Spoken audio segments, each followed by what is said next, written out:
שהן קשורות לכדור הארץ, בעיקר פיזיקה של כדור הארץ. מהכדור הארץ המוצק, סלעים, רעידות אדמה, חיפושי נפט, דרך האטמוספירה, קשור למזג האוויר, התחממות כדור הארץ, סופות רעמים, ומחוץ לאטמוספירה, מדעים פלנטריים, קשור לפלנטות בתוך מערכת השמש שלנו.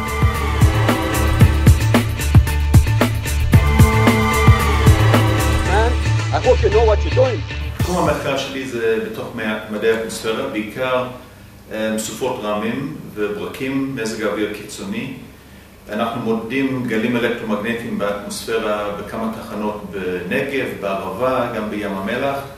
לחקור את הגלים אלקטרומגנטיים באטמוספירה, בעיקר כתוצאה מברקים וסופות רעמים. I hope you know what you're doing. אני עוסק בדינמיקה של האטמוספירה ובאקלים. במיוחד נושא של התחממות כדור הארץ.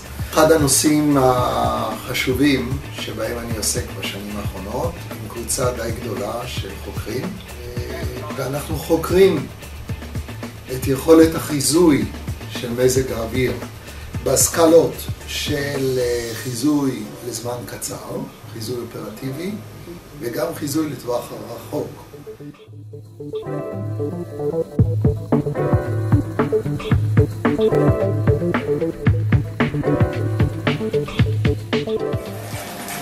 בשתי המערכות אנחנו עושים ניסויים על קרח שביטים על מנת להבין כיצד נוצרו שביטים ותרומתם לאטמוספירה והמים של כדור הארץ.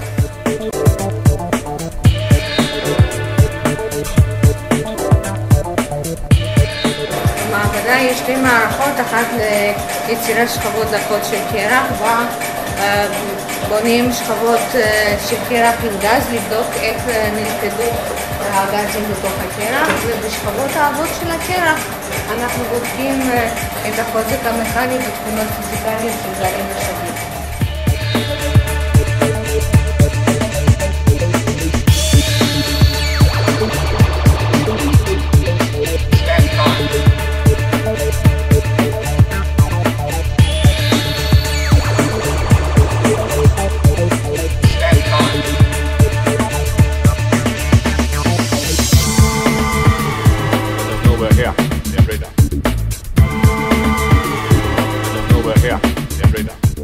אני פרופסור שי צוקר, אני מהחוג לגיאופיזיקה, אני אחד מהקבוצה של מדעים פלנטריים בתוך החוג לגיאופיזיקה.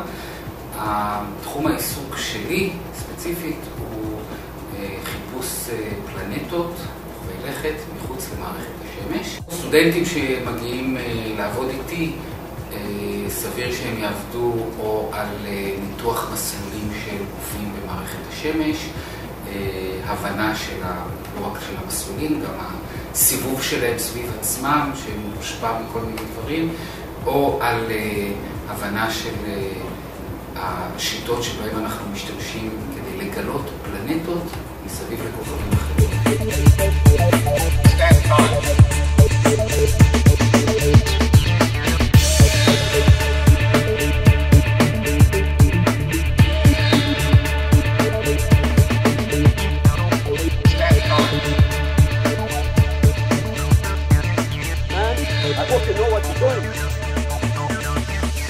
שמי הלל ויסבלוך, אני מתעסק בסייסמולוגיה, בעיקר בתחום שקוראים ננו-סייסמולוגיה, שזה תחום של סייסמולוגיה שמתעסק עם אירועים עם עוצמה מאוד נמוך. אני עושה הרבה מחקר על רעידות אדמה, כי זה חשוב לנו באזור ובכלל. תחום העיסוק העיקרי שלי הוא גיאופיזיקה ימית וגיאוטקטוניקה.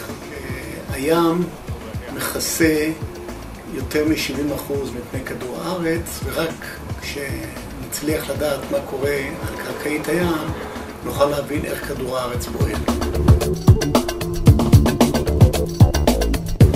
לדוגמה, אם ניקח את הים התיכון, שזאת אחת החזיתות העיקריות שלנו, שאלות שאנחנו שואלים זה איך נוצר האגן של הים התיכון לפני כ-200 מיליון שנה, ומה התהליכים שפועלים כיום כשהוא הולך ונסגר.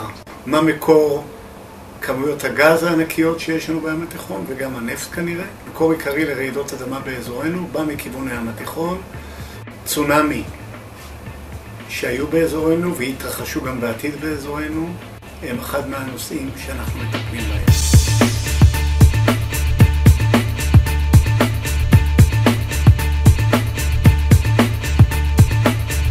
טוב, אז שלום, קוראים לי רן בכרך, אני חבר סגל בחוג לגיאופיזיקה, אני מתעסק בתיאור ואפיון של תת הקרקע בשיטות סייסמיות.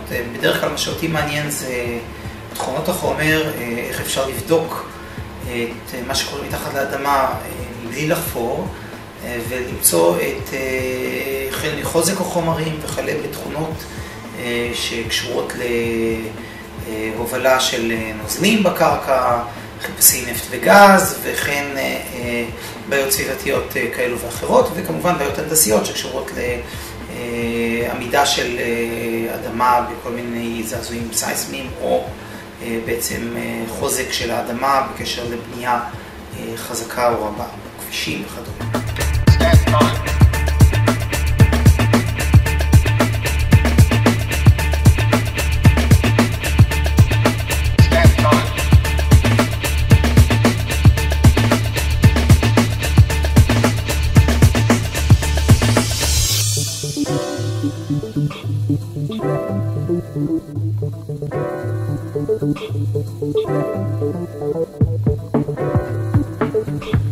Thank you.